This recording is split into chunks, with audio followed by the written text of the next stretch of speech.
I can see that in most of the cases, yeah, you're right that the trends are going to B2B sector, because I think everybody is already, the retail sector is quite uh, developed already, right? There are a lot of fintech and retail. What I can see is a trend. Of course, everything what is connected to B2B needs to have, from financial services, the first possibility probably it's loan and financing. There's a lot of businesses who are actually struggling to get that financing from their existing banks. So a lot of the solutions are trying to compete with high street banks. The challenge here is, of course, to get this money to finance the SMEs. That's one of the trends I can see in the market.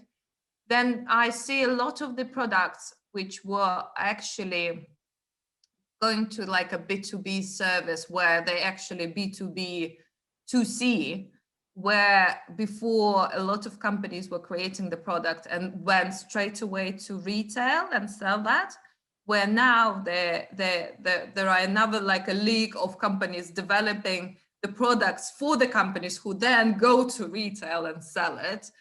And this can be seen, like, for example, yesterday I talked to one of the company who are actually doing like an aggregator for consumer lending. And they don't go to consumer directly. They actually aggregate the banks and lending institutions where and companies who are doing like buy now, pay later. And they one aggregator where actually merchant can choose only them. And then what happened next is that as soon as your retail client needs to have that lending, the aggregator will aggregate and find the best rates out of everyone in the market and give you the best suitable rate for your credit rating for the country and so on and so on. So that's the trend as well, I can see, which is quite good, because I personally like all this kind of SaaS solutions where you actually work as a like enterprise way rather than pitching directly to retailers. And what else? What I can see in the trend is actually complex products. You know, you can. It used to be that even for SMEs, the most of the products were around fancy card and ability to actually give that card to corporate or corporate employees. And that was the most a lot of fintech went for. But now you can see all this kind of scale up where a lot of the companies are built for like the connection. Open banking is very, very great product here. So it opened a lot of the opportunities for fintech, where we can see all these like expenses, where you can actually see expenses, your corporate expenses or your personal expenses, the employees, and so on and so on. Then you can see like the connection with accounting softwares being quite trendy now, and it creates a lot of wow for SMEs as well, because you know the life of SMEs is very irritating in the paperwork, admin work, and so on, and so submitting your tax returns and so on. So if any help in this one, we see a lot of startups going that direction, which is quite good as well. The fact actually is that all the incumbent players, the traditional banks, they are application centric. What does that mean? It's all process driven. It's systematic driven. It's based on what are the business processes, and then they're going to automate that through applications. But every application has its own data model, its own database. And what we do is that in silos, we automate all these processes in a way that we have to re-engineer and system integrate all these applications layer after layer after layer after layer. Well, the people that designed those systems 30 years ago, they're not there anymore. And hardly anything is documented. It has become very complex to maintain. meaning it consumes 90% of your budget to maintain, and you should spend actually on innovation, but there's no money anymore available for innovation. So what is data centricity? At the core, it's the data in your organization that makes the difference. But it's like oil. You first have to explore the oil before you can exploit it. So 88% of all the data in organizations is unstructured metadata, has no value whatsoever. But you're tossing it away with yourself, and it costs a lot of money, makes it very complex. So what you see is with all these new startups and the smart ones, that they have one virtual repository where they focus on the real data and enrich the data through the processes, and only those processes that add value to the organization.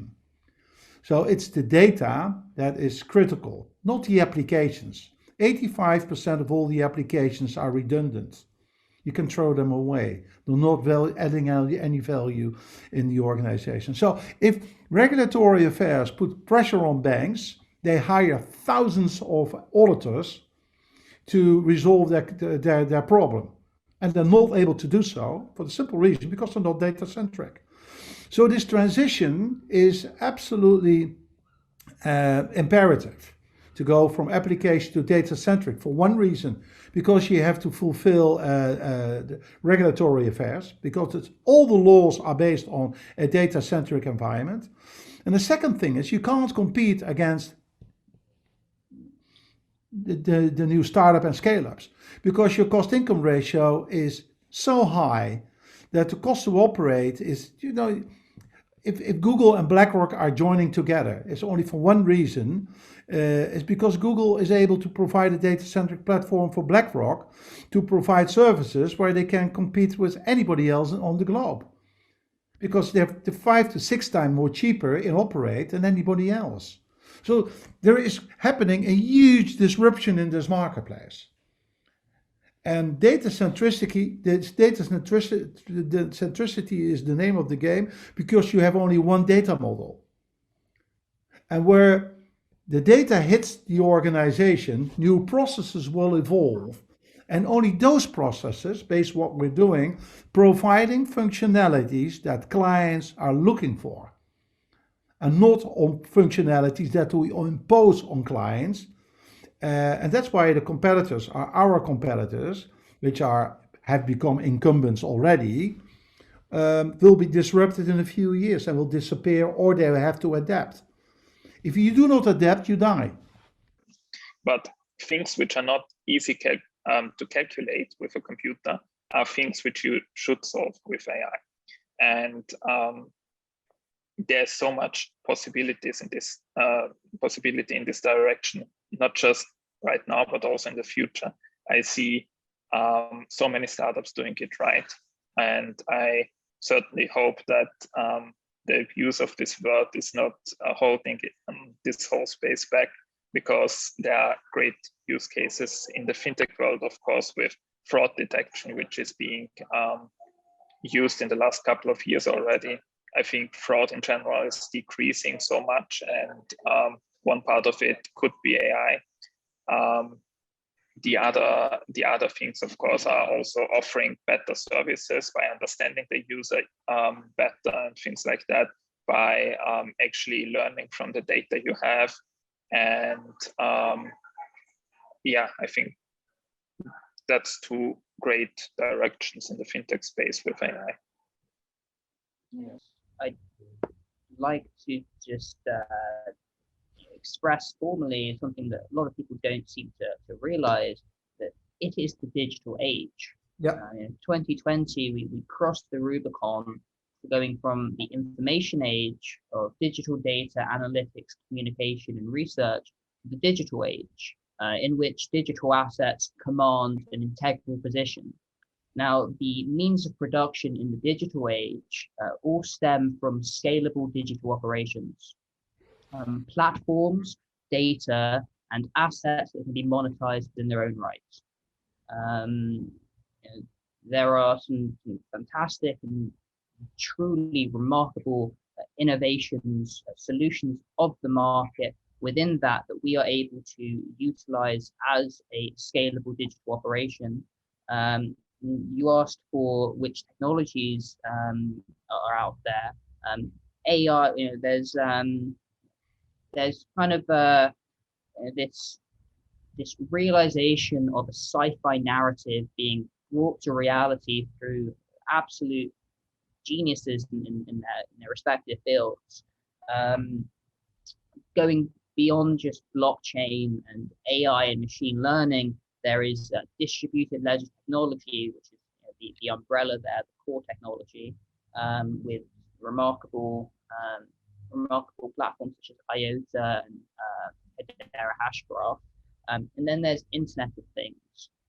One thing that a lot of people don't seem to understand about digital assets and the transfer of value in this digital and intangible world is that how we interact with ownership, how we activate intangibles